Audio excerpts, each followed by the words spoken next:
Hey, peace world.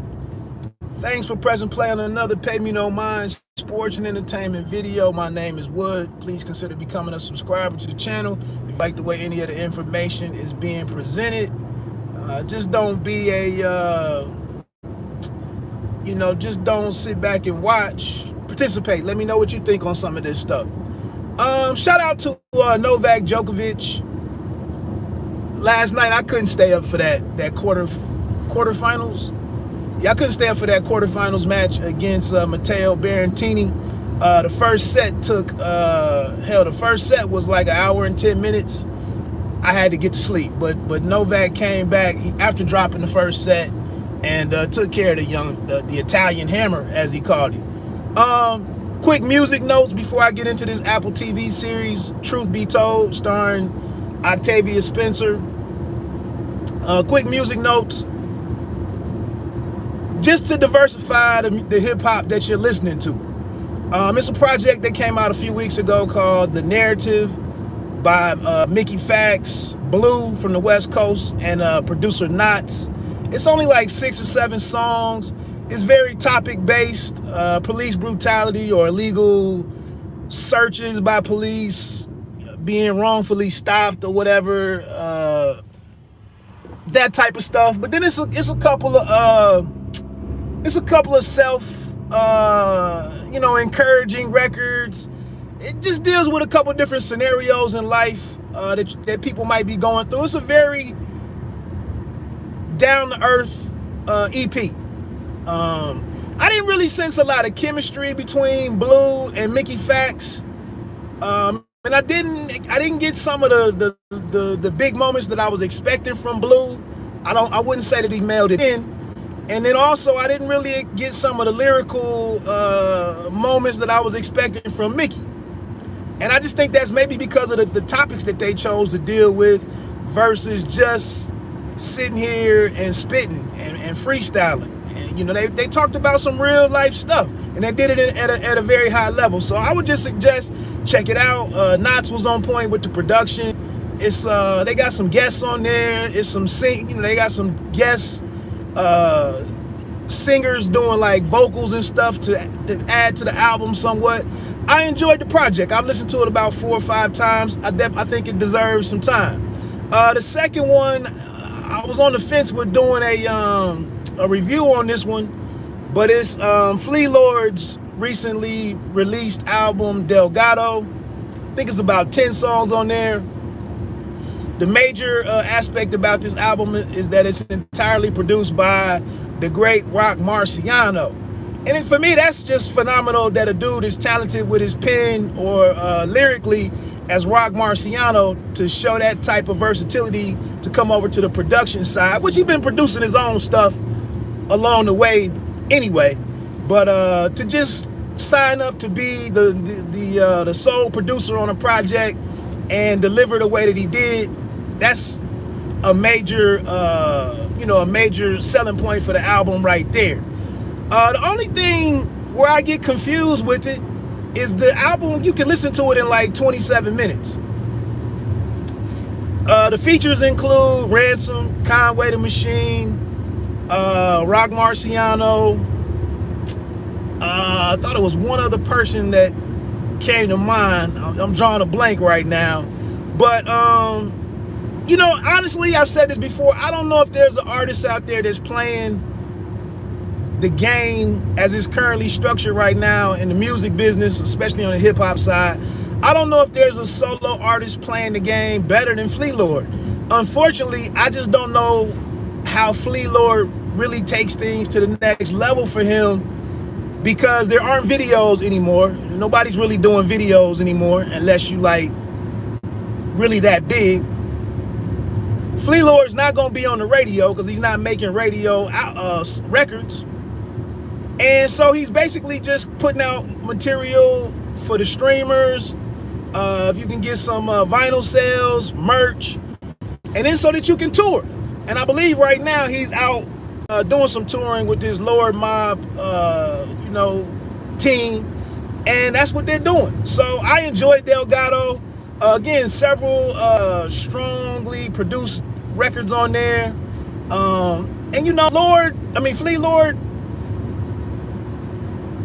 doesn't really kill you lyrically or blow you away lyrically. He just puts together dope sounding records and does his thing, and he's consistent as hell. And he makes the themes that he gives his projects, he nails them. So I would strongly suggest checking out Delgado. Get familiar with the dude's catalog if you haven't. He had a hell of a 2020.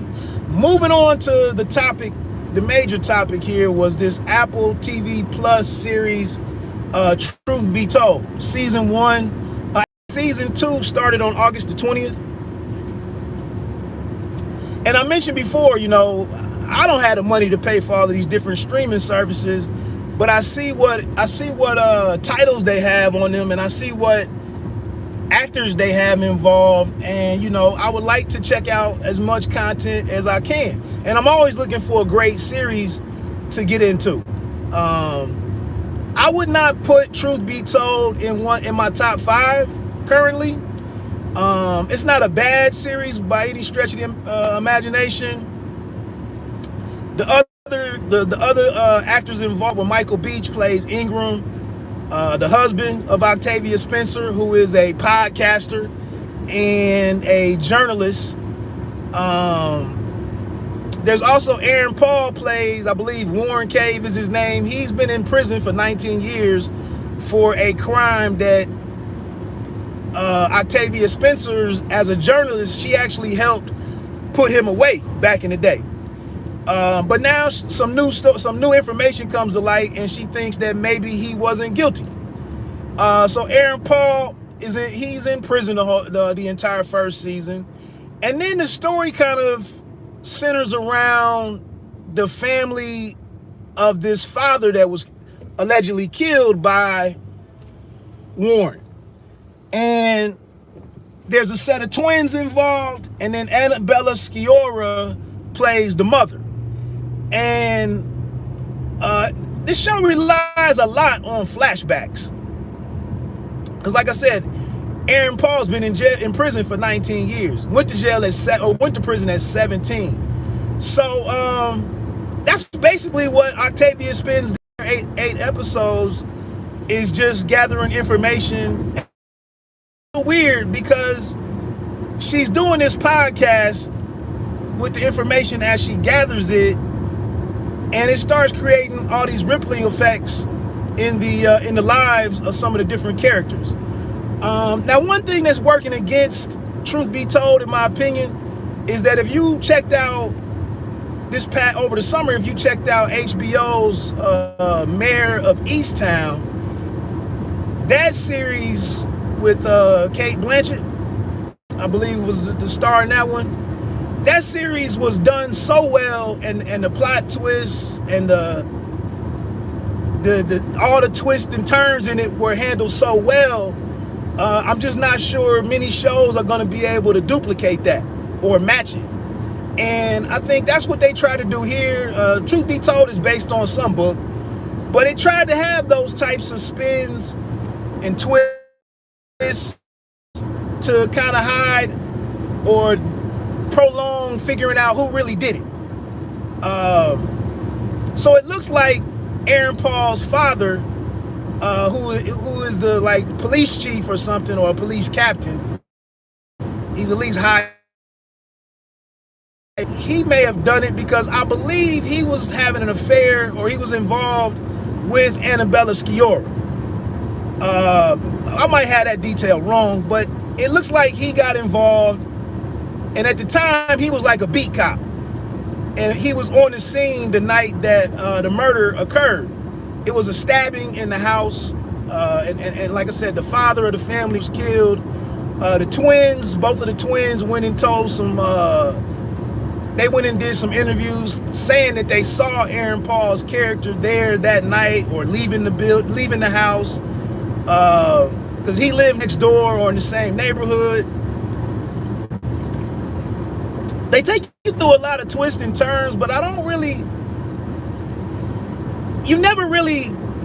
the people that they tried to get you to believe was the killer, you never really bought into it, to be honest. Then there's a really weird relationship between the twins. One sister is damn near psychotic or something. The other sister is terrified of her.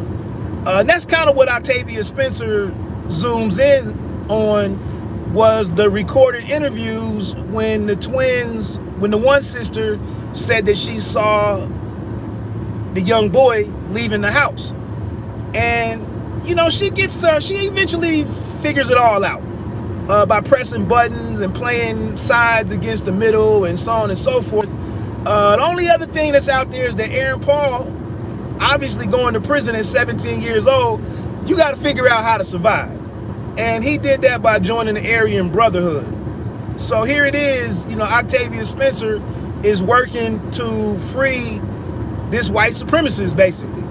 But, the question becomes, is he really an Aryan Brotherhood dude with all of their beliefs?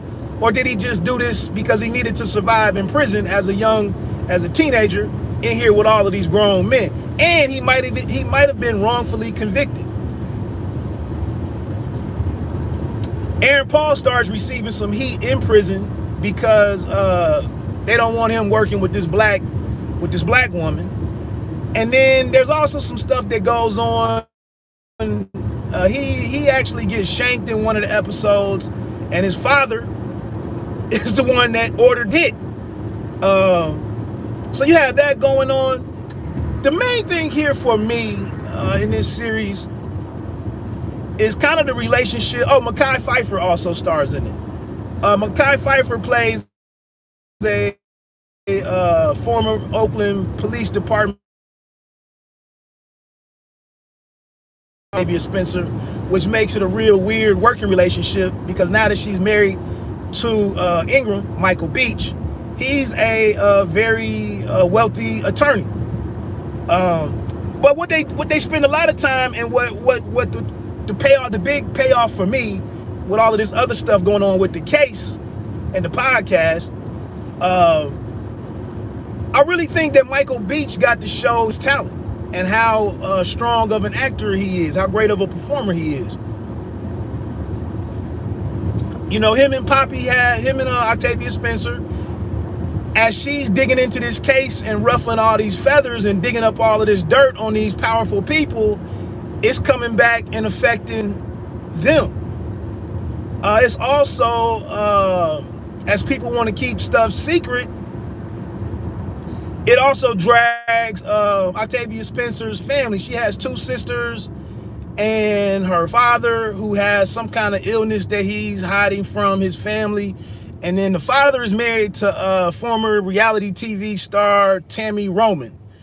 So she's also in. So you see, the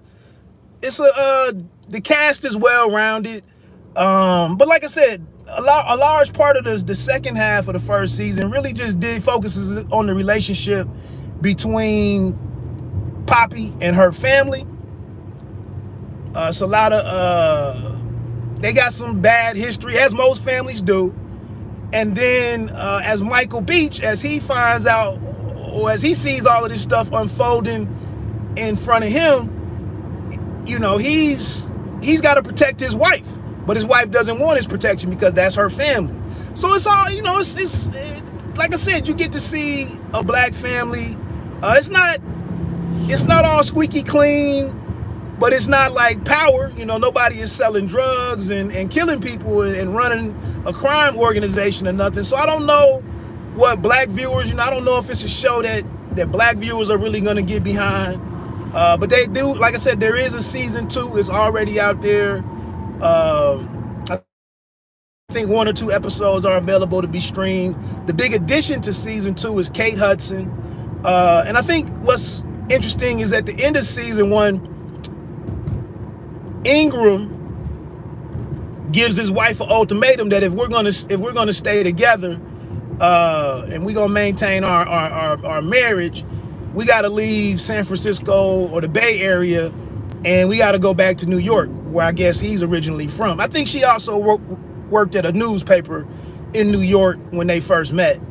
And so Poppy agrees to go with her husband And it looks like in the second season they may be heading back to New York, and so it must be some kind of case that involves Kate Hudson or someone, Kate Hudson's husband, lover, or family member or something, and that must be the subject of season 2 of Truth Be Told. So like I said, I don't know. I don't know where people are with the show. I don't know where people are with Apple TV as a streaming service, but they have a couple of strong shows in my opinion. Like I said, The Morning Show is out there. Really loved the first season of that. Season 1 of C with Jason Momoa, that's on season 2 as well right now, with Dave Bautista coming in season 2. That show is pretty solid. This one, like I said, it's not top 5 for me right now, but I do like it. And like I said, it's great to see some black characters doing something besides selling drugs and ordering hits and dropping bodies and all that other stuff. And then somebody like a Michael Beach, man, like he really took advantage of this opportunity, being placed in such a high-profile series. He really took this to remind folks, of what he can do in front of the camera. And sometimes, and I'll close with this, but I mentioned Power and the spinoffs that that basically comprise the Power universe. I don't mess with any of those shows, but I am glad to see somebody like Method Man working. Omar Epps, I believe, is in one of the series. But I mean, I want to ask somebody like Lorenz Tate, like with playing Rashad Tate, councilman or whatever he was playing that role on Power for 3 or 4 seasons. While you were joining a hot show, is that really the work? Is that really the type of work that you really want to do? Or do you just get it? Do you just take the check? And then do you just get that on your resume for being attached and being a principal character in a hot series? Is that all you worry about? Or was the shenanigans on there and some of the bullshit, was it fun the first season or 2? Like, I'm on here doing all of this crazy shit, and then after a while you're looking at it like, man, this shit is just is too over the top now, like, damn. Or do you just go along with it? Like I said, it's a check, and maybe as the show becomes more popular, maybe it's a bigger check, so you just do it. But again, I think Michael Beach is over here dealing with some real, with some more realistic marital situations, and being the husband to Octavia Spencer's Poppy. And I enjoyed those moments between the two in season 1, and look forward to seeing what it holds in season 2 and how the show progresses. So again, Truth Be Told on Apple TV Plus. My name is Wood. Let me get on out of here. Let me know if you like the series, if you think it has any staying power. Do you think there was some do you think they handled the storytelling well in season 1? Did it get a little predictable? So on and so forth. I'd love to hear any feedback, what others are thinking on that program. There's one more show that I got to get around to on Apple TV Plus. One more show in the lineup. It stars Chris Evans, Captain America. I can't remember, Protecting Jordan or Defending Jordan or something. It's like his teenage son is accused of some kind of crime or something. And then, these parents are doing something to keep him out of jail, unless he crossed some type of street, some gangsters or something, or whatever. I don't know exactly what the premise is, but I know it's a father protecting his son. I haven't checked into that one just yet. I'll probably get to it later this week. I haven't heard anything about a season 2 for that one. But obviously, with this starring an actor like Chris Evans, coming off of everything that happened with his run as with the Shield, I thought it would have been a little bit more buzz for it. But Again, you know, Apple TV is getting into the streaming space a little later, and you know, people have money tied up in other subscriptions, and so I think it's a challenge to get people, you know, to commit to another one more to everything that you already have going on. So that's that. Let me get on out of here. Have a phenomenal day. Peace.